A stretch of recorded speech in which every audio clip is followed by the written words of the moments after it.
কেটে ভিজছে দিদি এটি করান্ডি মাছ ঝাই দিয়া পত্র পুরা কিছু করে আপনারা কতটা মাছ পেয়েছেন? মাত্র 110টা। মাত্র 110টা। ভানুভাই নেমে গেছে পুকুর কাদায়, পক ঘাঁটছে। পক ঘাটে আমাদের অনেক মাছ ধরা হয়েছে। আমরা এই ব্লগটা আজকে ইউটিউবে ছাড়বো, ঠিক আছে? আমরা আছি মাঠের মাঝখানে।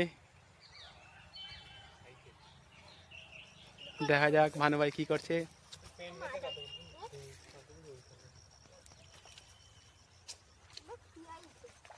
ভানুভাই জলে নেমে গেছেন। ভানুভাই কেটে ভিজছে দিদি কম আসবে না।